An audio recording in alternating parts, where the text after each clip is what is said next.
আজকেও আবার আশা দিয়েও ঠিকমতো যেন ক্লোজিংটা হলো না। যদিও অ্যাডজাস্টেড ক্লোজিং 25,000-এর উপরে হয়েছে, কিন্তু ওই আজকে যেভাবে শুরু হয়েছিল 25,300 টাচ করেছিল, মনে হচ্ছিল যেন একটা এই যে বাউন্ডারির উপরে যে দুটো লাইন আমি আপনাদের সামনে বিগত 1 মাস ধরে টেনে এসেছি, কারণ নিফটি তার মধ্যেই ঘোরাফেরা করছে, এই রেঞ্জের উপরে ক্লোজিং দেবে। কিন্তু সেই রেঞ্জের যেন হ্যাঁ উপরের দিকে ক্লোজিং দিয়েছে, কিন্তু ঠিক একদম ব্রেকআউট করে যে ক্লোজিং সেটা যেন হলো না। দেখুন, আপনারা জানেন নিশ্চয়ই কি ঘটনা ঘটেছে, তাও একটু বলে দিই, এবং লেটেস্ট যে আপডেটটা হয়েছে সেটাও আপনার জানা দরকার। প্রথমেই জানেন যে গত রাত্রের দিকে আমাদের খবর এসেছিল, মানে ভোর রাত্রের দিকে ইন্ডিয়ার, যে ইউএসের প্রেসিডেন্ট ট্রাম্পও একটা টুইট করেছিলেন যে ইরান আর ইসরায়েলের মধ্যে যুদ্ধবিরতি শুরু হচ্ছে, সিজ ফায়ার শুরু হচ্ছে, এবং উনি 24 ঘন্টা টাইমও অনেক টাইম লাইন লিখে দিয়েছিলেন। এরকমভাবে করে বলা হয়েছিল, যেটা দেখে মনে হয়েছে যাক সব মিটমাট হয়ে গেল, সবই ভালো।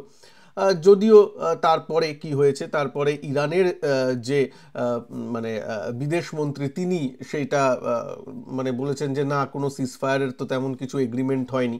আবার অন্য ইরান অফিসিয়ালের তরফ থেকে শোনা গেছে যে না, আমাদের টার্মসে সিজফায়ার হলে আমাদের টার্মসে হবে। তো দেখুন, দুটো এখানে ব্যাপারটা বোঝার চেষ্টা করুন, তারপর আমি আসবো মার্কেটের এই বিহেভিয়ারে। দেখুন, সিজফায়ার হলো, আর দুটো দলই মেনে নিল না না না আমি তো সিজফায়ার একদম মেনে নিচ্ছি, ঠিক আছে, কোনো অসুবিধাই নেই। এরকমভাবে কোনো দিন হয় না ব্যাপারটা, হ্যাঁ। কেন প্রত্যেকেই না নিজেদের জাসবা যে আমি আমার টার্মসে হচ্ছে এইটা একটু দেখাবেই, এইটা একটু দেখিয়েই ব্যাপারটা বন্ধ করে, হ্যাঁ।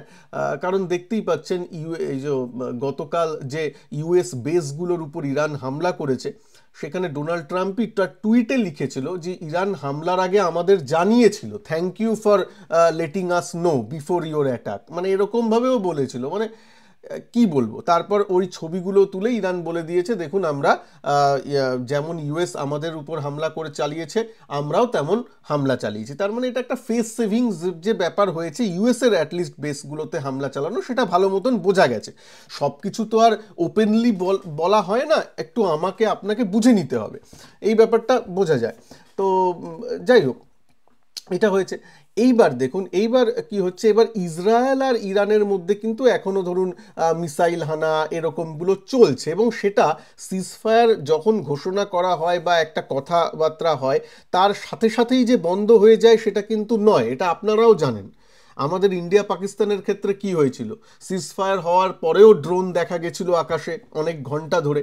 তো এই জিনিসগুলো চলেই, মানে আর এটা তো ইরান ইসরায়েলের কনফ্লিক্টে হয়তো দেখবেন 1-2 দিন এরকম চলতে পারে, কিন্তু আপাতত যেটা সব থেকে বেশি ভয় পেয়েছিল বাজার, যে স্ট্রেট অফ হরমুজ ওইটাকে বন্ধ করা হবে, অয়েল ট্যাঙ্কারের উপর হামলাগুলো হতে পারে, সেগুলো হবে না এবং হয়ওনি। এবং তার জন্য কিন্তু অয়েল 7% 8% গতকাল থেকে কিন্তু কারেক্ট নিচের দিকে এসেছে। তো এটা একটা ভালো খবর। এইবার আপনারা বলবেন তাহলে এই তো বাজার 25,300 থেকে সেই তো বন্ধ হলো 25,000-এ, তাহলে বাজার ইন্ডিয়ার বাজার কেন পড়লো? যদি আপনি শুধু ইন্ডিয়ার বাজারে আসার আগে একটু বাইরে দেখেন, যদি এটা ভাবেন যে শুধুমাত্র ওই ইরান ইসরায়েলের হয়তো যে যুদ্ধবিরতিটা ওটা হয়তো সাকসেসফুল হবে না, বাজার সেটা মনে করে পড়েছে, তাহলে আমি বলবো সেটা পার্শিয়াল কারেক্ট, মানে পুরোটা ঠিক নয়। কারণ সেটা যদি হয়, মনে করবেন পুরো ওয়ার্ল্ড ওই দিকে নজর রাখছে, তার মধ্যে ভারত স্পেশাল কিছু নয়, কারণ এটা ভারতের মেন কনফ্লিক্ট নয়।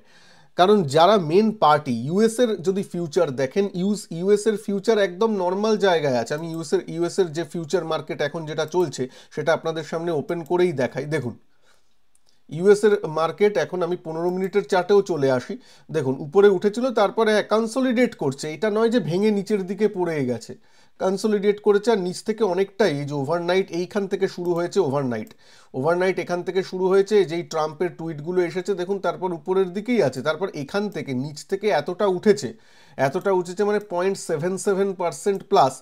আগে একটু 1%-এর কাছাকাছি ছিল, সেখান থেকে এইটুকুনি জায়গায় কনসলিডেট করছে, এই নয় যে ভেঙে পড়েছে।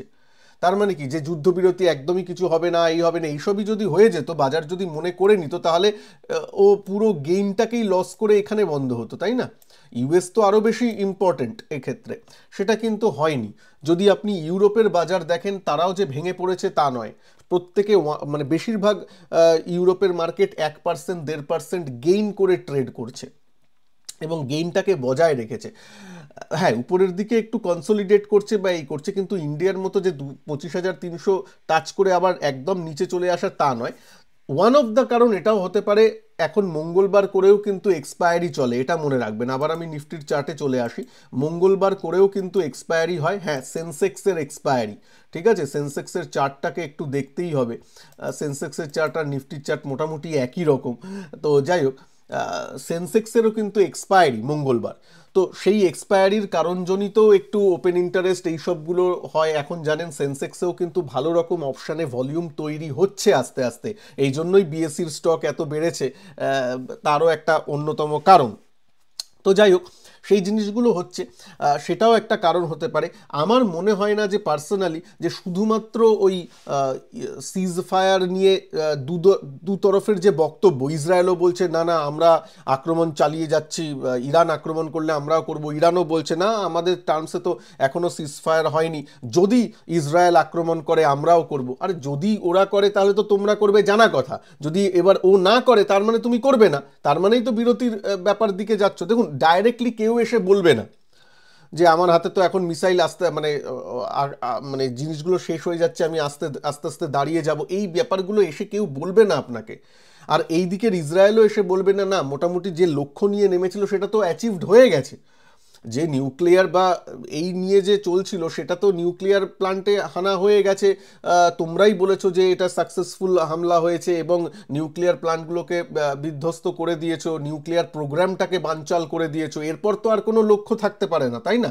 এরপর লক্ষ্য হলে তো তোমরাই সমালোচনার আরও বেশি মুখে পড়বে, তাহলে আর কি বাকি আছে? তো এই ব্যাপারগুলোর দুদকে মনে আছে, কিন্তু দুদল যখন বলে একটু অন্যরকমভাবে বলবে, এটা আপনিও জানেন। তো এই ব্যাপারগুলো হয়তো চলবে, এটা একদিনে থেমে যাবে না। তো ঠিক আছে, যদি না বাড়াবাড়ি হয় তাহলে কিন্তু আর বাজার যুদ্ধের কারণে নিচে আসার কারণ নেই। যদি না এর থেকে বেশি বাড়াবাড়ি হয়, কোন বেশি বাড়াবাড়ি, এক নম্বর শুনবেন, সেটা হচ্ছে ইউএস যেদিন আক্রমণটা করেছিল, ইউএস যেদিন বোম ফেলেছিল ওদের নিউক্লিয়ার প্লান্টগুলোতে, সেদিন মার্কেটের মোটামুটি লোয়ের জায়গায় হয়েছিল 24,800। তার মানে তার থেকে বড় কিছু হলেই তো 24,800টা ভাঙার উচিত থিওরিটিক্যালি, তাই নয় কি? তো যুদ্ধের কারণে, আমি যদি শুধু যুদ্ধটা ধরে নিই, তো যুদ্ধের কারণে যদি 24,800 আর এখন 25,000-এ আছে, 200 পয়েন্টের একটা রিস্ক আমাদের কাছে থাকে। তাছাড়া তো উপরের দিকে অনেকটা খোলা আকাশ, তাই না? তো 200 পয়েন্টের রিস্ক অ্যাজ আ ট্রেডার হিসাবে, যারা ধরুন বুল কল স্প্রেড করছে, মানে বুলিশ ভাবটা নিচ্ছে নিফটিতে, ট্রেডারদের বলছি, ইনভেস্টারদের পরে বলছি একটু, তো ট্রেডারদের জন্য তারা তো এই 200 পয়েন্ট বা 150 পয়েন্টের একটা রিস্ক তো থাকতেই হবে, মানে রিস্ক ফ্রি তো কোনোদিন ট্রেড হয় না, তাই না? তো এই ব্যাপারটা একটু মাথায় রেখে যারা ট্রেড করবে ঠিকই আছে, কারণ যেটা আলটিমেট হয়েছিল, মানে এর থেকে বড় আর কি হতে পারে, যেখানে নিউক্লিয়ার পাওয়ার প্ল্যান্টে, মানে নিউক্লিয়ার প্ল্যান্টগুলোতে যেদিন বোম্বিং করা হয়েছিল সেদিনও নিফটি 24,800-তে বন্ধ দিয়েছে। তো ওইটাই তো ওয়ার্স্ট। এর থেকে যদি ওয়ার্স্ট হয় বেশি, মানে চায়না ডাইরেক্টলি ইনভলভ হয়ে পড়লো, রাশিয়া ডাইরেক্টলি ইনভলভ হয়ে পড়লো, তাহলে অন্য কিছু হতে পারে। তাছাড়া তো আর এর এই এ মিসাইল মারছে, ও মিসাইল মারছে, সেটা তো 9 দিন ধরেই বাজার দেখেছে, 9 দিন ধরে বাজার দেখেই তো আজকে 25,000, বা গতকাল, আজকে নয় ছেড়ে দিলাম, গতকালও বা তার আগের দিনও যদি দেখেন 25,000-এর কাছাকাছি নিফটি ছিল। তো এই ব্যাপারটা একটু বুঝতে হবে, তাই না, যে এর থেকে ওয়ার্সের ব্যাপার। এবার দেখুন কি ইনভলভড কি সত্যি হতে পারে অন্যান্য চায়না বা রাশিয়া। যদি দেখেন রাশিয়া নিজের ঘর সামলাতে একটু ব্যস্ত আছে, ইউক্রেনের ওখানে নিজেরই একটু চলছে, বক্তব্য হয়তো রাখবে, ইউএসের জিনিসগুলোকে কন্ডেম করবে, ঠিক আছে, একটু হয়তো ড্রোন কিছু দিয়ে সাহায্য করলো, সে ঠিক আছে, কিন্তু ডাইরেক্টলি ইনভলভ হওয়ার আমার মনে হয় না ডাইরেক্টলি ইনভলভ হবে রাশিয়া, প্রথম কথা। দ্বিতীয় কথা, চায়না তো এই গোটা ব্যাপারেরই অনেকটা চুপচাপই আছে, তেমন বক্তব্যও আসে না, মাঝে মাঝে একটা দুটো বক্তব্য, হ্যাঁ আমরা এই ব্যাপারটাকে কন্ডেম করছি, ওটা তো ন্যাচারাল ব্যাপার, ওটা নর্মাল ব্যাপার। হ্যাঁ, তো সেই জিনিসগুলো করছে, কিন্তু ডাইরেক্টলি কোনো রকম ইনভলভ হওয়া, হ্যাঁ একটা দুটো হয়তো যুদ্ধ জাহাজে আপনার কিছু ড্রোন পাঠালো, এই পাঠালো, সেইগুলো ঠিক আছে। ডাইরেক্ট ইনভলভমেন্ট আর ওই জিনিসগুলোর মধ্যে পার্থক্য আছে। বাজার এইসব দেখে যুদ্ধ যুদ্ধ খেলা বাজার 3-4 বছর ধরে দেখছে, তাই না? মানে বলতেও খারাপ, মানে কেমন যেন লাগছে না, যুদ্ধটা এখন আমাদের কাছে নর্মাল হয়ে গেছে।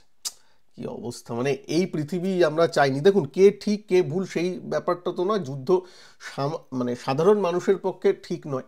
তো যাই হোক, এখন কোন জামানায় আছি যে বলতে এরকম হচ্ছে যে যুদ্ধটা তো গা সওয়া হয়ে গেছে 2-3 বছরে, সত্যি। যাই হোক, মার্কেট নিয়ে চ্যানেল, অন্য টপিকে তো যাব না, মার্কেটেই থাকবো। তো আপনাদের কমেন্ট একটু লিখবেন, আপনাদের কি মনে হয় এই পৃথিবীতে আমাদের ছেলেমেয়েরাও বড় হচ্ছে, চারিদিকে শুধু যুদ্ধ, মানে টিভি চালালেই তো এই সবগুলোই দেখছে, গোলা বারুদ। আমরা কি দেখতাম? আমরা ছোটবেলায় টিভি চালালে শক্তিমান বা অন্য কিছু জিনিস দেখতাম, এত যুদ্ধ যুদ্ধ দেখিনি। হ্যাঁ, আমাদের সময়েও কিছু কিছু হয়তো ছুটমুট কনফ্লিক্ট হয়েছে, বাট এই ব্যাপারগুলো এখন তো মিডিয়া আরও সামনে হয়ে গেছে। যাই হোক, তাদের উপর কি প্রভাব পড়ছে আই ডোন্ট নো, আপনারা জানাবেন। আমার তো মনে হয় না খুব একটা যে ভালো প্রভাব পড়ছে। যাই হোক, মানে ওই কার্টুন চ্যানেল ঘোরাতে ঘোরাতে রিমোটটা যদি খবরের চ্যানেলে তো চলেই আসে, তখন তো কি দেখছে তারা। যাই হোক, আচ্ছা এবার আসি যে যুদ্ধের যে ব্যাপারটা চলছে। তো আমার মনে হয় না ডাইরেক্টলি চায়না বা রাশিয়া হস্তক্ষেপ করবে, তাহলে তো আর বড় কিছু এর থেকে এক্সকালেট হওয়ার ব্যাপারটা নেই। যদিও আপনারা হয়তো মেসেজ পাবেন, টিভিতে দেখবেন, ইউটিউবের অনেক যে চ্যানেলে দেখবেন যে দারুণ এক্সকালেট করে গেছে, এ ওকে মিসাইল মেরেছে। আরে মশাই, মানে 3-4 দিন কি হচ্ছিল? 3-4 দিন কি একে অপরের গায়ে লাড্ডু মারছিল? তা তো নয়, মিসাইলই তো মারছিল।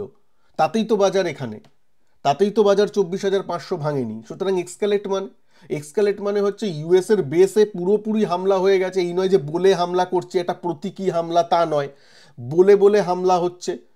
সেটা সেটা ইরান আশা করি করবে না, কারণ মানে সামরিক শক্তি হিসাবে কোনো যে ম্যাচ নেই ইরানের সাথে, সেটা ইউএসএ জানে। আর স্ট্রেট অফ হরমুজ যদি বন্ধ হয়, সেটাও আমার মনে হয় হবে না, কারণ ওইটা বন্ধ হলে কিন্তু যে অন্যান্য গালফ কান্ট্রিজগুলো আছে তাদেরও কিন্তু এফেক্ট হবে, এবং সেই শত্রুতা সব গালফ কান্ট্রিকে ইরান তাদের শত্রু করে দিতে চাইবে না, সেটা একটা ব্যাপার আছে। সুতরাং এই ব্যাপারগুলো আছে, সুতরাং ওয়ার্স্টের ব্যাপার নেই। এবার মার্কেট নিজের ডাইনামিক অনুযায়ী চলছে, একটু এক্সপায়ারির ব্যাপার, একটু উপরের দিকে আটকাচ্ছে, এফআইআইদের বাইং সেলিং এইসব ব্যাপারগুলো তো থাকে সেই অনুযায়ী। তবে নিফটি যদি দেখি, এতক্ষণ বললাম, এবার আমি যদি বলি তাই জন্য ট্রেডার হিসাবে কি করা উচিত, যাদের নিফটিতে ধরুন লং আছে 25,000-এর উপরে যেহেতু ক্লোজিং দিয়েছে, ইটস ওকে। নিচে 24,800 একটা সাপোর্ট, সেটা ভেঙে গেলে একটু, যারা শর্ট টার্ম ট্রেডিং করছেন তাদের স্টপ লস ট্রিগার হবে, বেরিয়ে যাব 24,700 থেকে 800, 700টাও একটু ধরে রাখলাম, 700 থেকে 800 এই ব্যাপারটা। ঠিক আছে, ভাববেন না যে হ্যাঁ এত বড় রেঞ্জের ব্যাপার হয় না। যারা বুল কল স্প্রেড বা এসব করে, সেখানে লসটা না, ম্যাক্সিমাম লসটা একদম ক্লিয়ারলি দেখায় যে ম্যাক্সিমাম লসটা কত হয়, সেটা অ্যাকাউন্টের 2%-এর মধ্যে রাখলেই হয়। যদিও আমি কোনো রেকমেন্ডেশন দিচ্ছি না, আমি জাস্ট নর্মাল, যারা বিশেষজ্ঞরাও বলে গেছে টোটাল পোর্টফোলিওর 2%-এর বেশি লস রাখা উচিত নয়, সেটাই আমি বলছি। কোনো রকম আপনাকে ট্রেড করতে বলছি না, বা ট্রেডের কোনো রকম রেকমেন্ডেশনও দিচ্ছি না।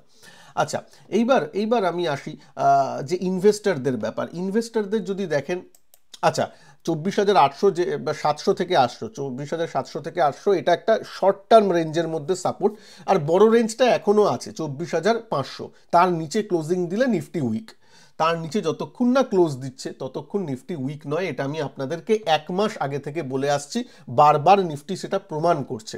আচ্ছা, এইবার আমি আসি যে ইনভেস্টাররা বলবো এইসব সময়কে কাজে লাগিয়ে না একটু অ্যাকুমুলেট তো করছেনই, যারা করছেন তারা ভালো করছেন, ভালো ভালো স্টকে বা ভালো ভালো মিউচুয়াল ফান্ডে যারা অ্যাকুমুলেট করছেন, কেন নিফটি কনসোলিডেট করছে, কনসোলিডেশনের সময় যারা অ্যাকুমুলেট করছেন তারা ভালো করছেন। আর যারা বসে আছেন যে 22,000 এলে নেব, 20,000 এলে নেব, আমি তাদের বরাবর, এটা 2 মাস আগেও বলেছি, সব সময় বলে এসেছি যে ঠিক আছে, 20,000-এ আসবে কি আসবে না কেউ জানে না, যদি আসে নেবেন, কিন্তু একবারে, মানে আমি বলছি একবারে ধরুন আপনার কাছে 2 লাখ টাকা আছে, আমি শুধু বসেই থাকবো যে ওই 20,000 এলে বা 22,000 এলেই আমি নেব, এইটা করা যায় না। যে ঠিক আছে উপরেও একটু নিলাম 1/3 বা 1/4 পজিশন, আবার যদি নিচে আসে আবার একটু অ্যাড করলাম, এইভাবে। কারণ আমার তো নাজারিয়া 10 বছরের, আমার তো টাকা 1 বছরের মধ্যে লাগছে না,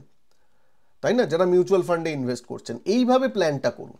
এই নয় যে মার্কেট কখন আসবে, কারণ মার্কেটে নিজেই দেখুন যদি নিউজের কারণে পড়তে বলেন, হ্যাঁ ভারতের ইকোনমি খারাপ হয়ে গেল, এই হয়ে গেল, তাহলে মার্কেট 20,000-এ এলো, আই ক্যান আন্ডারস্ট্যান্ড। বাট আপনি তো বসে আছেন নিউজের কারণে, আপনি তো নিজেও চান না যে ভারতের ইকোনমি খারাপ, বা সেই অনুযায়ী তো দেখছেনও না, রাইট?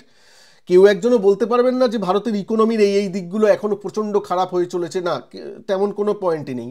গ্লোবাল নিউজ নিয়ে আপনারা চিন্তিত, তাই জন্য একটা পরমাণু বোমা পড়া ছাড়া আর কোন জিনিস দেখছেন যেটা এই 1 মাস 1.5 মাসে আপনারা দেখেননি? একটু বলে দেখুন না। আর 3-4টে পরমাণু দেশ একসাথে যুদ্ধে লিপ্ত হচ্ছে, এইটা দেখা ছাড়া আর কি জিনিস আপনারা দেখেননি একটু বলুন তো? ইন্ডিয়া পাকিস্তানও দেখে নিয়েছেন, আর বাইরের, হ্যাঁ ওটা হতে পারে 20,000 বা 18,000-এ, যদি গ্লোবাল নিউজে, আবার বলছি আমি একদমই বলছি না যে 20,000-এ আসতে পারে না, 18,000-এ আসতে পারে না, তা বলছি না, আমি বলছি গ্লোবাল নিউজের কারণে যারা বসে আছেন তাদের জন্য বলছি। তাহলে আর কি নিউজ চাই? ডাইরেক্ট এখন চায়না আর আমেরিকা যদি যুদ্ধ লাগে তাহলেই হবে, তাছাড়া আর কি? আর তো দেখে নিয়েছেন কি হয়েছে, পরমাণু প্লান্টে গিয়ে বোম পড়ছে, তাও 24,500 ভাঙছে না, 20,000 আসা তো দূরের কথা। ইন্ডিয়া পাকিস্তান কনফ্লিক্ট হয়ে গেল, ট্যারিফ খেলাগুলো হয়ে গেল, আর কি মানে আর কি? আর এর থেকে বড় খবর তো ওই হয়, চায়না আর মানে দুটো মেন শক্তিধর দেশ লড়াই করলো।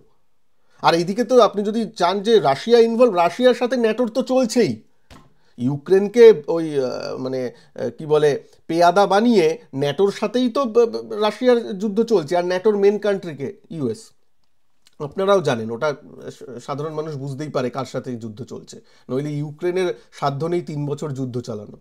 তো এইবার আপনারা নিজেরাই ভেবে দেখুন না, তাহলে এখন চায়না আর ওর ইউএস এর কবে যুদ্ধ বাঁধে তার জন্য বসে থাকুন, আর কি বলবো। বাট ইকোনমির দিক দিয়ে একটু লজিক্যাল ভেবে দেখুন, ইকোনমির দিক দিয়ে কি আছে যে পড়ে যাবে এখন? তাহলে ঠিক আছে, তাহলে টাকা নিয়ে বসে থাকুন, কোনো অসুবিধা নেই। যদি আপনি ভাবেন যে হ্যাঁ ইকোনমি ইন্ডিয়ার ভেঙে পড়বে তার জন্য নিচে আসবে, ঠিক আছে। আর যদি ভাবেন না আমি গ্লোবাল নিউজের কারণে নিচে আসবে এটা ভেবে বসে আছি, তাহলে কি নিউজটা চাইছেন একটু লজিক্যালি ভেবে দেখুন। কারণ সব সব মেন বড় বড় নিউজ কিন্তু যুদ্ধ নিয়ে, সেগুলো কিন্তু এসে গেছে। হ্যাঁ আর কি বড় আসবে এর থেকে আমার জানা নেই, কিন্তু ঠিক আছে, যাই হোক একটু লজিক্যাল ভেবে দেখবেন। এবার আপনার টাকা আপনি কি করবেন আপনার ব্যাপার, যাই হোক। তাই জন্য আমি বলি প্রত্যেকটা লেভেলে একটু করে ইনভেস্ট করুন, ইটস ওকে। আর ইনভেস্টমেন্টে একটু লং টার্ম ব্যাপারটা রাখুন। এই ব্যাপারটা যদি মাথায় রাখে, বা এর থেকে কোন বড় জিনিস দেখছেন নিউজ যেটা এলে 20,000-এ আসবে, সেটা কমেন্ট বক্সে একটু লিখলে বাধিত হব, তাহলে সবাই একটু দেখতে পারবে।